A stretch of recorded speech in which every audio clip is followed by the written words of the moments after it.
Good morning, guys. Hope everybody is doing wonderful and have a blessing morning. This is part one of my story, what I've been through in Jamaica. Because a lot of people they see you and they don't know what you go through.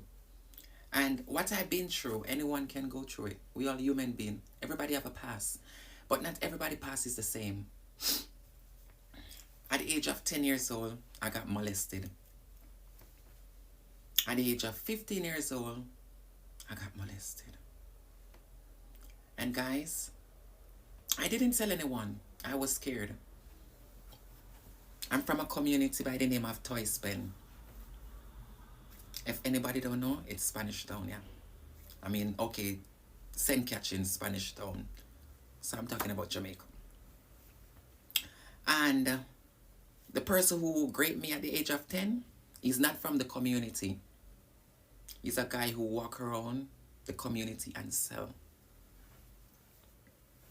And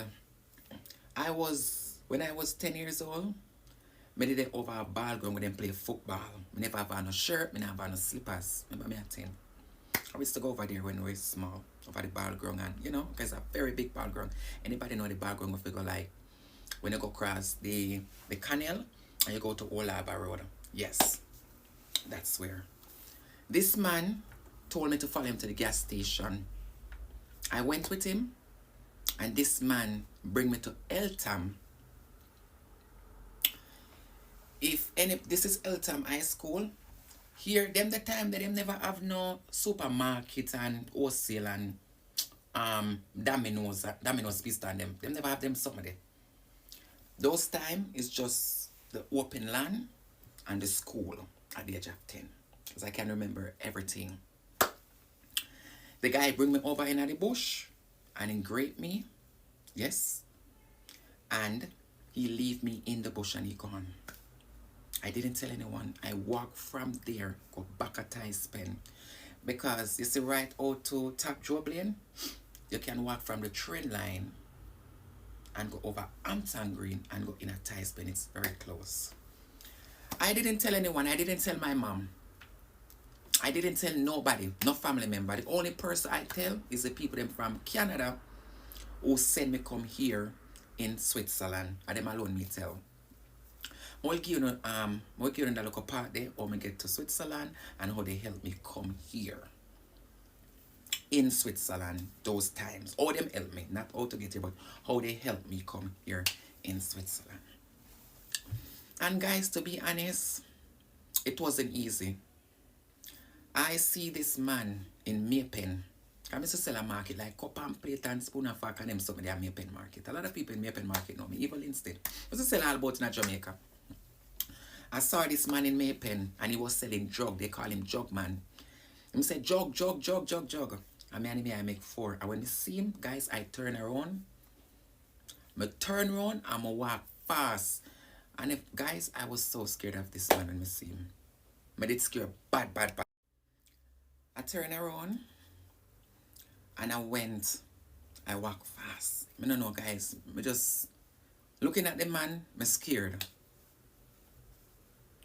And I keep that inside of me until the age of 20. Because when I was 20, I come to Switzerland. I didn't tell no one. Or my mom, or my mother get to know, and when I speak about my life story on Instagram, and I call my mom, and I call my sister, and I said this to them before, and then after I go on Instagram and talk about it. And they couldn't believe. At that time, at the age of 10, I have 3 brothers who abused me. One named CK, Willie, and Kappaman. Them beat me Monday, Tuesday, Wednesday, Thursday, Friday, Saturday, Sunday, Monday, Tuesday. In my community, everybody know that in a Tice Pen that me, Destiny, is not lying. They all know that. The only thing they never know, that I got raped because I didn't tell anyone. My brother them beat me every single day, and the reason why they abuse me, it is because I'm gay. I'm gay at that time in Jamaica. Well, I'm a trans woman now. It's different. I was gay at that time. I remember when me that 15-year-old, my brother beat me in at 2 o'clock at night to count to 300. And I count to 300, and in the morning, him take up a block and him drop in on my back and him use a steel and chop on my head at the age of 15. I have a chop here in my head. I always show you guys. I can show you in the next video, in the next part.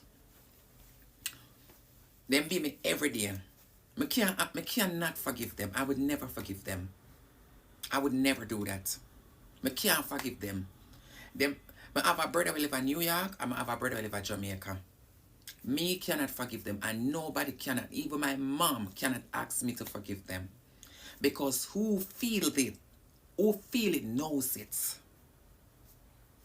It was not easy. You see the one where dead him dash, me have a burn here up on my belly.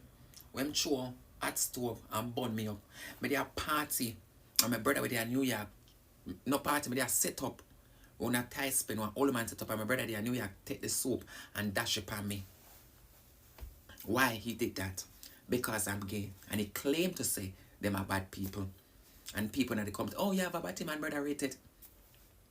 Drop bicycle in my head. Run bike over me. I have all those proofs. I have all the proof in my phone. So, for all the people who is going to type on this video and judge me, you can go through what I go through, and your kids can go through what I go through. So be careful. And me now go tell a lie. Sometimes in the year, sometimes if I hear a voice in my head say to do this, sometimes I feel like someone is behind of me, but there's no one behind of me. And to be honest, guys, it's not easy. It's not easy. Sometimes I say something. Sometimes I don't even know what I say. What I know is a childhood trauma. And when we were in Jamaica, I tried to take my life so many times and it didn't work. And that's why I know that I'm a purpose of God. I know I'm a purpose, and nobody don't have to tell me that I am a purpose. But I know I am a purpose. Because it's not easy. Remember one time, I have one video, my brother stabbed me up in my back. My brother started stabbing me in my back. He started stabbing me in my back. Pure stab. Pure stab. And I know what I'm going through. I know what I've been through. A lot of people is going through the same thing right now. But I just have one word for you. Don't give up. Have faith. Because let me tell you something. God is going to fix everything. The people that sent me here in Switzerland, I didn't know them. I didn't. But every time my brother them abuse me, I always remember this. I know God will help me. I may never give up. And look at me now. I may be not 100% well, because every time I remember my story, it made me get aggressive. It made me get harmful. It just made me get like I would have just give up. But I won't. But I will continue to have faith. I mean, how only pan I go through this. But listen, I've been through worse. I bury alive. So you don't have to give up. Just believe and have faith and trust in a God. Because I see the faith we have in a God, it's going to fight for you. But you have to have the strong faith in a God. I love my mom. And I forgive my mom. But at that time, she never stand up for me. She loved the other kids and she didn't like me. She didn't love me. And I was looking for love and I didn't find it. But I find love.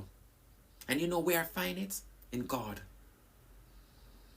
Because, you see, if once Father God loved me, that's the most important thing.